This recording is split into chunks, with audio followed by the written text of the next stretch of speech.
Shalom, irmãos que acompanham este canal, e olá a todos vocês que chegaram até este vídeo. O arrebatamento da igreja é um casamento de Jesus com a igreja que vai estar acontecendo no céu. E a Bíblia, que é a palavra de Deus, está recheada de sinais a respeito disso, e é exatamente isso que eu vou mostrar para vocês aqui neste vídeo. Eu vou estar usando também um documentário chamado Antes da Ira, que é um documentário que foi lançado na Universal. Se você quiser, você consegue encontrar para assistir de graça por 30 dias. E neste documentário mostra com clareza e com várias evidências que, do mesmo jeito que acontecia um casamento judaico na época, um casamento entre duas pessoas lá da época de Cristo, é exatamente os mesmos termos que Jesus usa na sua palavra para falar com seus discípulos, ou seja, nós, a igreja.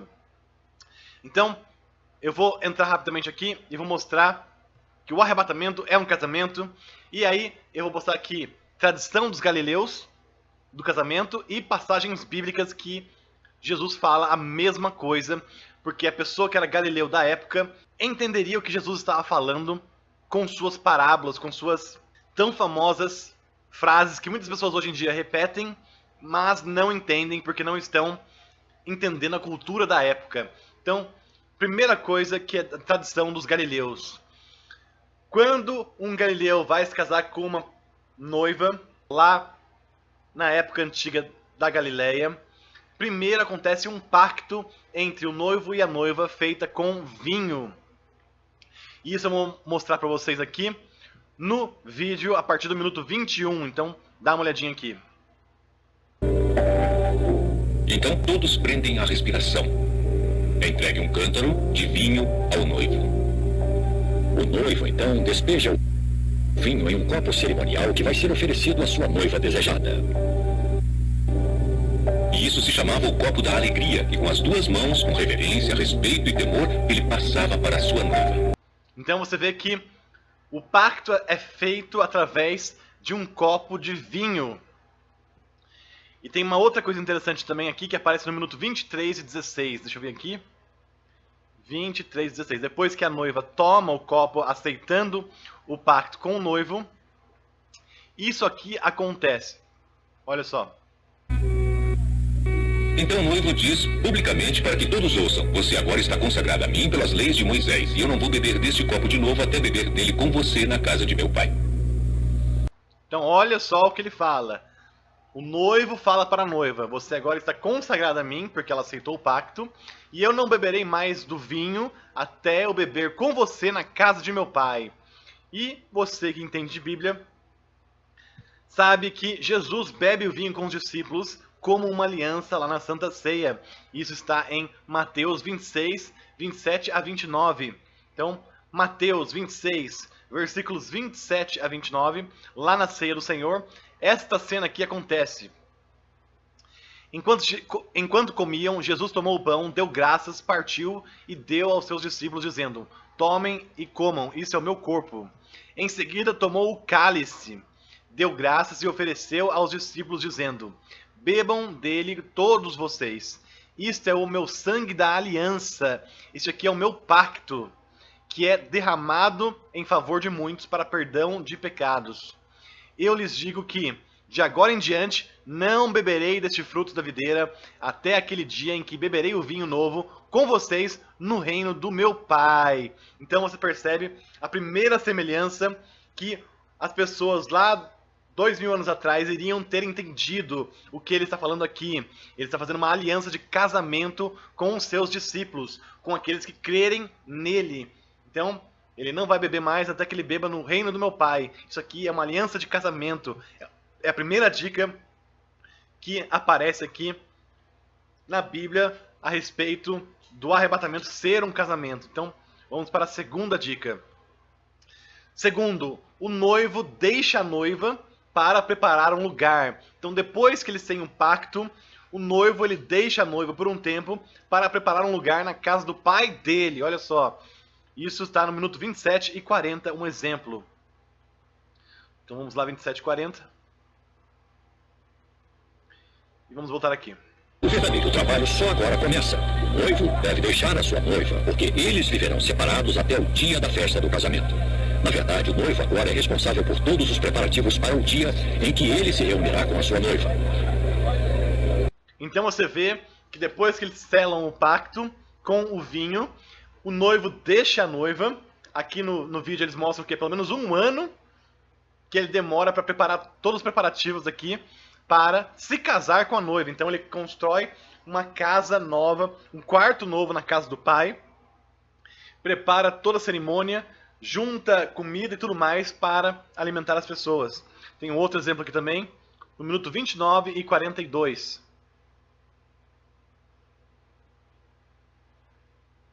Lá, vocês também poderão estar. Mas então ele não partiu antes de fazer uma promessa verbal de que ele iria voltar e nos levar.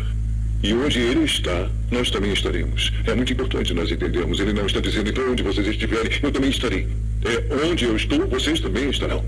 Então o noivo, ele sai para preparar um lugar e ele deixa uma promessa para a noiva, que é o quê?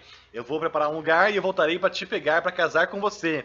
E isso acontece na Bíblia também, porque Jesus, ele fala para os discípulos que vai preparar um lugar e retornará. E isso está em João 14, versículos 2 e 3. Então em João 14 ele fala isso aqui. Depois que ele foi já ressuscitado, glorificado, e ele ia partir, ele disse: na casa de meu pai há muitos aposentos. Se não fosse assim, eu lhes teria dito: vou preparar-lhes um lugar, e se eu for e lhes preparar um lugar, voltarei e os levarei para mim, para que vocês estejam onde eu estiver.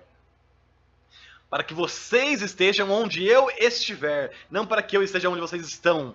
Então, isso aqui é uma promessa também de casamento, porque o noivo falava para a noiva exatamente essa frase: eu vou preparar um lugar na casa do meu pai e depois retornarei e o levarei para mim. Então, quando Jesus fala isso, ele fala com sua noiva, com a igreja: olha, eu vou preparar um lugar no céu para você e eu vou voltar quando o pai disser para se casar com você e levar você para a casa de meu pai. Mais uma grande dica aqui a respeito do arrebatamento ser um casamento. Mas tem mais ainda aqui. Na terceira parte, noivos não sabiam o dia e a hora que o casamento iria acontecer. E aqui eu tenho 3 exemplos. O primeiro, 34 e 12. Ora, nem o noivo e nem a noiva, na verdade, sabiam o dia ou a hora em que aconteceria o casamento. O minuto exato da verdadeira cerimônia do casamento não era conhecido. A noiva não sabia que dia e nem que hora o noivo viria, então tinha que estar sempre pronta. Então, ninguém sabia o dia nem a hora que aconteceria o casamento, depois que tudo já estava pronto. Outro exemplo disso, 35 e 44. Porque o noivo, construindo seu quarto, prepararia a festa, e então iria o seu pai e diria: pai, eu terminei. Quero a minha noiva. E o pai diria: eu lhe direi quando. Para os galileus era um casamento surpresa. O filho... Então, para os galileus, as pessoas que viviam na época de Jesus, o casamento era um casamento surpresa. Só o pai sabia quando que iria acontecer o casamento. Outro exemplo disso ainda, 38 e 28. Mas embora o próprio Jesus diga não saber a hora exata de seu retorno, baseado nos eventos profetizados que ocorreriam no fim dos dias, os evangelhos deixam claro que podemos saber a temporada aproximada na qual o fim da nossa era aconteceria. Então, apesar de ninguém saber o dia e a hora exata, você conseguiria ter uma noção da época, porque você sabia que a noiva estava pronta, você sabia que o noivo tinha acabado já de construir a que eles chamam de rupá, que é onde ia acontecer o casamento. Você sabia que o noivo tinha preparado a casa na casa do pai. Então você tinha sinais claros de que o casamento estava perto. Como nós sabemos hoje em dia que o arrebatamento está perto por causa dos sinais dos tempos de tudo que tem acontecido na terra. Isso nós sabemos aqui na Bíblia, que Jesus diz que ninguém sabe o dia nem a hora. E quantas pessoas você não vê repetindo isso daqui sem saber o verdadeiro significado? Na época, este termo que ninguém sabe o dia nem a hora simboliza um casamento. Só o pai sabe o dia do casamento. Porém, dá para ter uma noção baseada nas coisas que acontecem. Isso aqui está em Mateus 24, 36. Então, Mateus 24:36, ele dá vários sinais do fim dos tempos aqui, para as pessoas saberem quando mais ou menos é a hora. Porém, quando ele fala que quanto ao dia e a hora ninguém sabe, nem os anjos do céu, nem o Filho, senão somente o Pai. Isso aqui é um termo galileu para indicar que é um casamento que vai estar ocorrendo. Então, quando Jesus disse isso lá na época, para os judeus da época, eles conseguiriam entender que Jesus estava falando de um casamento que aconteceria no fim dos tempos. Que mais? Quarto ponto. Depois que o pai desse o comando, o noivo iria buscar a noiva no meio da noite. Eu também tenho 3 exemplos aqui. O primeiro, 57:30. Essa era a última virada surpresa no casamento galileu. Jesus, que viveu anos entre eles, sabia disso muito bem, que o noivo ia buscar a noiva no meio da noite. Então o noivo ia buscar a noiva no meio da noite, na tradição dos galileus. Outro exemplo, 58:05. Estão prontas para ajudá-la caso o noivo viesse, o que ocorreria inesperadamente em uma hora que ela não sabia, para que ela pudesse estar pronta para ele. Basicamente, declarar que isso pode acontecer quando todos os outros não estão prontos necessariamente. Não é deliberado e é por isso que só as pessoas que têm uma parte ativa no casamento estão empolgadas e estão prontas, mas acho que não estão prontas. Estão dormindo. Elas estão literalmente dormindo. Então, como o noivo ia vir no meio da noite, somente as pessoas que têm uma parte importante no casamento que estariam acordadas e preocupadas. O resto está literalmente dormindo. Um outro exemplo aqui, 1:2:30. Ele o acorda e diz: vá buscar a sua noiva. O filho levanta de um salto e pega um chofar com um chifre de carneiro e o sopra, emitindo um estrondo para acordar a cidade toda. É uma cena maravilhosa, mas que serve para acordar não só a cidade, mas também a noiva e a família dela. Então, depois que o pai diz, no meio da noite, para o noivo ir buscar a noiva, ele acorda rapidamente, pega a trombeta e aí vai tocando a trombeta bem alto no meio da noite para a cidade toda acordar e também para acordar a noiva e as pessoas da família dela. Então, olha só que maravilhoso é essa tradição de um casamento galileu e como isso se assemelha à Bíblia e o que Jesus disse para nós na Bíblia. Porque Jesus diz que o noivo vem como um ladrão na noite. 1 Tessalonicenses 5, 2-4. Então, 1 Tessalonicenses 5, versículo 2-4. Pois vocês mesmos sabem perfeitamente que o dia do Senhor virá como ladrão à noite. Quando disserem paz e segurança, a destruição virá sobre eles. De repente, como as dores de parto à mulher grávida, e de modo nenhum escaparão. Mas vocês, irmãos, não estão nas trevas para que esse dia os surpreenda como ladrão. Então, olha só, outra dica fortíssima para nós aqui. O Senhor virá como ladrão da noite, assim como o noivo vem no meio da noite buscar a noiva. E aí Mateus 25 também, versículo 6, mostra lá que à meia-noite ouviu-se o grito, o noivo se aproxima, saiam para encontrá-lo. Então, o noivo vem no meio da noite, como um ladrão, vai pegar muita gente de surpresa e ele toca o chofar para acordar as pessoas de toda a cidade, especialmente a noiva e a família dela, para que aconteça o casamento naquele momento. Então, tradição de um casamento galileu é exatamente o que mostra a Bíblia. Por isso que o arrebatamento é antes da tribulação, porque tudo isso aponta para um casamento acontecendo do jeito, da forma, da tradição dos galileus. Jesus é um galileu também, é um judeu. Quinta parte. A noiva ela é levantada e levada para a casa do pai. Então, olha só. A espera terminou e o noivo finalmente estava a caminho para se unir à sua noiva. Enquanto eles se deslocavam pelas ruas da cidade, o chofar toca alto para acordar não só a noiva, mas também aqueles que foram convidados para a festa de casamento. Só aqueles que estavam preparados poderiam levantar rapidamente e se juntar à celebração. Então você vê que o noivo está aqui, tocando o chofar para acordar todo mundo que foi convidado, e só aqueles que estavam preparados, literalmente, estavam preparados vestidos, dormindo vestidos, com a roupa do casamento, que conseguiria acordar a tempo e ir junto com o noivo lá para encontrar a noiva e depois para a festa de casamento. Outro exemplo, 1:5 e 55. A noiva não seguiu simplesmente o noivo de volta à casa do pai. Ela também foi levantada no ar.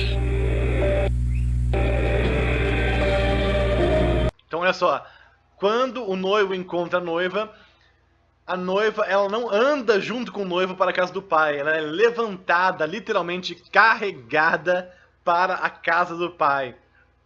Aqui por duas pessoas, só que nós sabemos que a Bíblia diz que vai acontecer no final dos tempos, Jesus arrebatará sua noiva para os céus, ele levantará, ele levará a noiva para os céus. Se eu não me engano aqui ele até fala que chama o voo da noiva, olha só. Na verdade, os antigos galileus se referiam a esse momento como voar a noiva para a casa do pai. Voar a noiva para a casa do pai. Então olha só como Jesus fala do arrebatamento exatamente como um casamento na tradição dos galileus. Isso é Mateus 24, 40 a 41. Então Mateus 24, 40 a 41. Que é o quê? 2 homens estarão no campo, um será levado, outro deixado. 2 mulheres estarão trabalhando no moinho, uma será levada, outra deixada. Levada aqui é paralambano, levada como companheiro, para próximo de Deus. E deixado aqui, o termo é divorciado, é distante de Deus. Então, 2 pessoas estarão lá, uma será levada e outra deixada. Então nós temos também esse exemplo. E mais um exemplo aqui de 1 Tessalonicenses 4. 1 Tessalonicenses 4, 17. Pois, dada a ordem com a voz do arcanjo, o ressoar da trombeta de Deus, exatamente a trombeta do Galileu tocando quando ele chegar, o próprio Senhor descerá nos céus, e os mortos em Cristo ressuscitarão primeiro. Depois nós, os que estivermos vivos, seremos arrebatados, levados com eles nas nuvens, para o encontro com o Senhor, com o noivo nos ares, e assim nós estaremos para sempre com ele. Por isso, consolem uns aos outros com estas palavras. Então você vê aqui que exatamente a vinda do Senhor remete à vinda do noivo para pegar a sua noiva lá na tradição do casamento galileu. Isso é perfeito, isso mostra que o noivo se importa com a noiva e ele está seguindo a tradição baseada em tudo que ele falou para os discípulos na Bíblia. E uma última parte aqui muito interessante também é essa aqui, que depois que a noiva é levada para a casa do pai, a porta é fechada e ninguém entra por 7 dias. Então, na tradição dos galileus, o casamento tem duração de 7 dias e depois quem estava preparado entrou na porta e quem não entrou fica para fora. Então, olha só, o exemplo aqui que eu tenho no vídeo, 1 hora e 12 minutos de vídeo. Eram deixados para trás.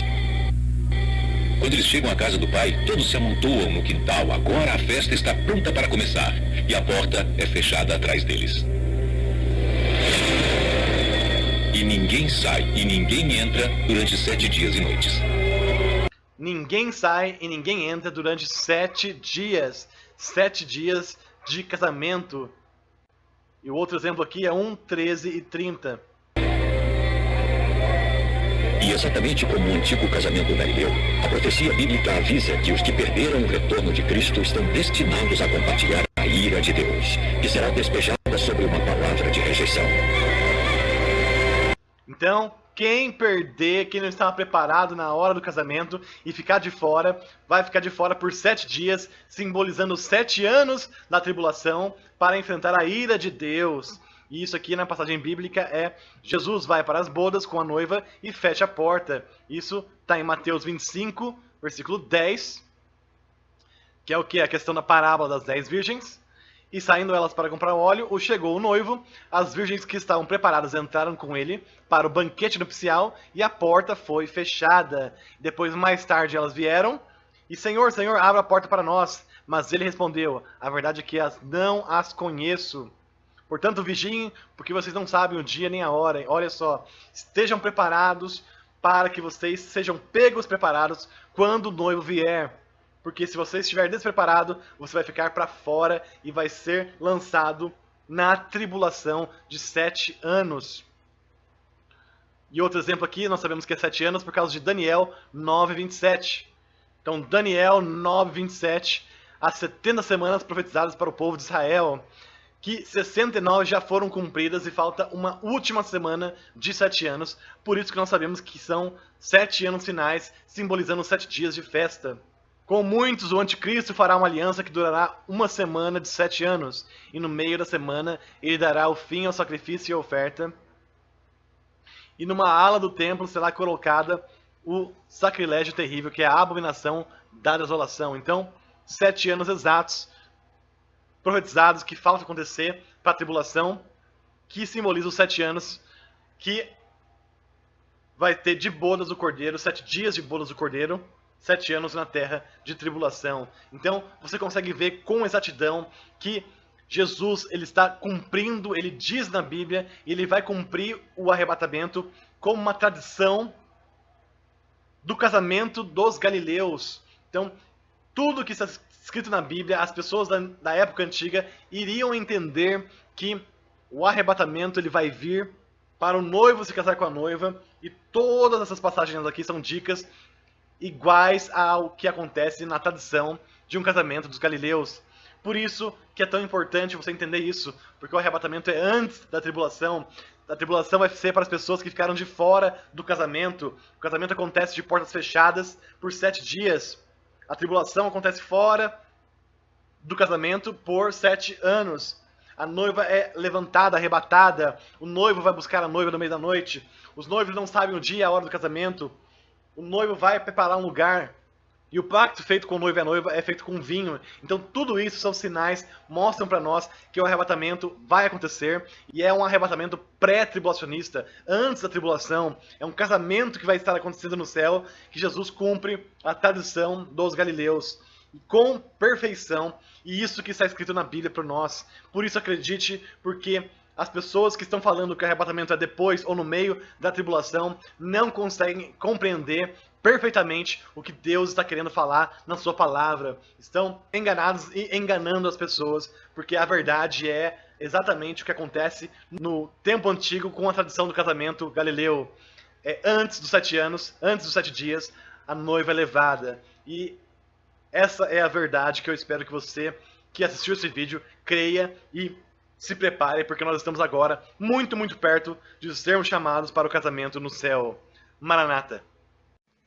Se você não quiser perder o arrebatamento e ter que enfrentar o período de 7 anos, conhecido como tribulação, sugiro que se reconcilie com Deus Pai, Yahweh, através do sacrifício de seu Filho, Jesus Cristo, cujo nome em hebraico é Yahushua HaMashiach. Confesse com sua boca e acredite de todo o seu coração que Ele pagou pelos seus pecados na cruz, ressuscitando no 3º dia, e coloque Ele em primeiro lugar na sua vida. Prepare seus olhos, testemunhe para as pessoas, pois, se você não falar nada para ninguém, o Pai te deixará aqui para que seja uma testemunha viva até a morte. Espalhe esse vídeo e guarde sua fé até o final. Ninguém sabe ao certo o dia e a hora que ele virá, mas o sinal de Apocalipse 12 aconteceu no céu e representa o grito da meia-noite de Mateus 25. O noivo está vindo. Maranata.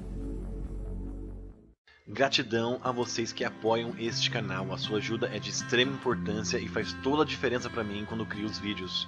Vocês valorizam aquilo que é para Deus e assim ajuntam tesouros no céu.